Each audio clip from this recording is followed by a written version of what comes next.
You guys, I am so hyped right now. I just got a first look at the new season of Love After Lockup, and it looks so freaking good. I can't talk about what I saw, but it should be out for everyone else in the next coming weeks. It should be coming out on WeTV. But the new season will be premiering on Friday, May 29th on WeTV. And all I gotta say is from that first look I saw, this season is definitely gonna be worth the wait. And one of the couples I'm the most excited to see is Cammy, Trent, and Nita. They're from Redding, California, and that's because they're polyamorous. So we're gonna see Cammy and Trent. They're a married couple, and they come from a very strict religious background, which is shocking because we see them in full-on bondage lingerie outfits on this TV show.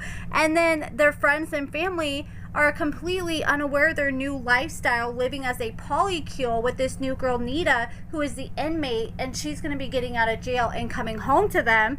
And this is going to be the first actual, I think, poly couple that we've had this in all the history of Love After Lockup. Yeah, we've had love triangles, but we haven't had an actual polyamorous couple. So this will be very interesting.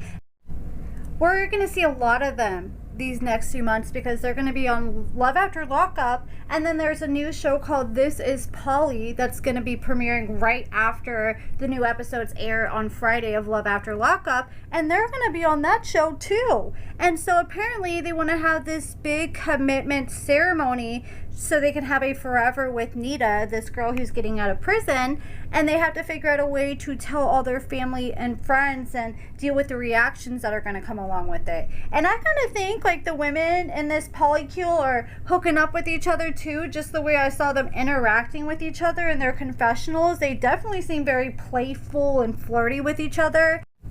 Then we have Rich and Felicia, who we were familiar with last season. Rich is from Houston, Texas. Felicia is from New Orleans, Louisiana. And after being incarcerated at 17, Felicia is finally getting out of prison after serving 9 years in there. So she has not had a chance to be an adult outside of prison. This is her very first time.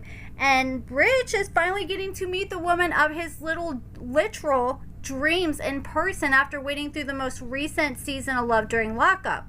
Felicia's family immediately puts Rich in the hot seat, pressing him about his past and prompting him to bring up his past marriage and divorce, which one of Rich's close friends admits never knowing about. This puts Felicia on high alert, causing her to question everything she knew about her relationship, and between the distance separating them and her finding out about her lies, can they stay together? And that's what I was wondering. As soon as I saw that he was from Texas and she was from Louisiana, how is that going to work? Is he going out to Louisiana? That's kind of where it looks like they're out walking down the street, but I mean, I can't really tell. So how is that going to work with them living states apart? I mean, I'm not saying it's impossible, but we've already seen the likelihood of a lot of these inmates getting out and being unfaithful, because a lot of these inmates try to make up for all this lost time they missed out on while in prison. And here she is going to probably be going out and meeting other guys, and I could see her being like, why am I wasting my time with a guy states away when I can have somebody who's right here, right in front of my face? This girl's been waiting 9 years to get out and have a boyfriend that she can spend time with. I doubt she's going to want to wait very long having him close to her, having him move to the same state as her when she's been waiting so many years as it is. And she just seems like one of those types that probably had her a few girlfriends while she was in prison too. Then we have Goddess, Damon, and Bonita, and they're from Baltimore, Maryland. We're familiar with them from last season. So Damon, Goddess, and Bonita have an explosive love triangle that first ignited on the most recent season of Love During Lockup. And things are about to get even messier, and I can guarantee that, guys, from the clip I saw, there's a clip where Bonita is crying and screaming and going off on Damon, and they didn't show the full clip, so I didn't get the full context, but to me, it kind of seemed like she just found out possibly about Goddess or about another woman possibly, and that's why she was so upset. I can't say 100% for sure, but the way she was raging, that's what it definitely seemed like. Damon secretly orchestrates not one, but 2 prison releases so he can make sure he has a release for each woman, one for Bonita and one for Goddess. But then he starts to realize, now that he's out of prison, that juggling 2 relationships is a lot harder than he thought. Hell, I don't know how he does it. I'm single now, but when I was in a relationship, on top of family, keeping up at the house, working in a relationship, that can already be enough. I couldn't imagine having to do that with 2 people, possibly more. I'm sure he has more side girls on the side on top of that. And I'm sure it gets expensive, like when Valentine's Day and Christmas comes around. Damon is convinced that he can figure out a way to bring them together and have this poly relationship happily ever after. It looks like they're trying to get on This Is Poly season 2, but he's scared if he tries to do that, that might ruin both his relationships with both women if they don't want to do that. And then we're going to see Kaylee and Michael. They're from Phoenix, Arizona from last season. During their most recent season, they fought tirelessly to defend their relationship against criticism and from their dueling mothers. Now that Michael has been released to a halfway house, the married couple finally gets a chance to be together in the real world. But when all of Michael's credit cards get declined at the grocery store and he's out on just a 48-hour pass, the couple gets into a heated argument over Kaylee's spending habits. With even more secrets hidden from each other about their finances and the ongoing rift with their mothers, was their marriage doomed from the moment Michael left prison? Then we have Charlie and Hillary, and I'm definitely looking forward to this couple. They look like a very interesting couple. They're from Midwest Oklahoma, and 55-year-old Charlie is an eclectic, I don't know what that's supposed to mean. Eccentric, is that what they meant? I don't know. But it says Charlie's ready for his 3rd shot at love. He tends to fall hard, fast, and he didn't hesitate when he met Hillary, an incarcerated former actress and model, while working as a supervisor in the prison's janitorial program. What?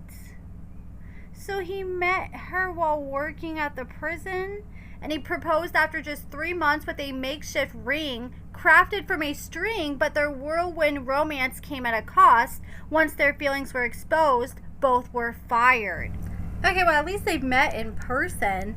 And now Hillary plans to move in with Charlie after she's released, but then she had another tempting option presented by her ex-husband and his boat in sunny Florida. So now she's caught between 2 men. And she's like, do I go back to what I'm used to, what do I know, or do I try something new? And these 2 men have 2 different lifestyles. And Hillary claims that she has found God again and she's a born-again virgin. So I wonder how that's going to affect her life getting out. Is she going to be like Lizzie and be like, oh, I can't sleep with you now. We got to sleep in separate beds because I'm a born-again virgin. And then we have Dia and Cyrus. They're from Cheyenne Wells, Colorado. So Dia is a hardworking mom of 4 and a hopeless romantic who's no stranger to dating incarcerated men. She met her current love interest, Cyrus, through her ex-boyfriend, Jaden. So that guy right there we just saw in the mugshot, that's her ex, Jaden, who happens to be Cyrus's former cellmate. So while she was healing from her breakup with Jaden, Dia found herself unexpectedly falling for Cyrus, who's now preparing for his own release, but Jaden still lives in Dia's small town, and she wants to rekindle his friendship with Cyrus, but Dia has no intention of letting that happen and wants to set some boundaries. I mean, that's not really fair. I don't think it's really fair to be like, oh, you guys can't be friends, when they were friends from the jump, and that's how she ended up finding out about the other man and coming into the equation. Her ex must have some dirt on her or something that she doesn't want him to tell her current boyfriend, and that may be why she doesn't want the 2 to be friends and around each other. And next we have Kirsten and Brady. So Brady is the inmate that is on the bottom left, one over from the bottom left next to Nita, the one from the throuple. So Kirsten is a single mom of 2, and she has a soft spot for bad boys. So she decided to marry one while he was serving a 5-year sentence for drug possession. And she's living in a small Missouri town. Oh, I'm from Missouri too, shout out. And Kirsten, her husband Brady, whom she first met as neighbors when she accused him of stealing from her, are the center of nonstop gossip in the town. I wonder how that played out. Like, she goes over and bangs on his door and she's like, damn, did you just steal my lawnmower? And he's like, no. And she's like, all right, what's your phone number? And next thing you know, they're talking. Like, how do you go from accusing the man of stealing from you? And I wonder if he actually really did it. They haven't spent a single day together as a couple in the free world, and they're desperate to finally start their life as husband and wife. On his release day, though, things don't go quite as planned. So we have this couple, and then we have Kaylee and Michael, who both decided to get married to the inmates while they're locked up behind bars. I still always think people are delusional as hell for doing that, especially when you've never met the man in person, or especially when the last time you did see the man in person, you're accusing him of stealing from you.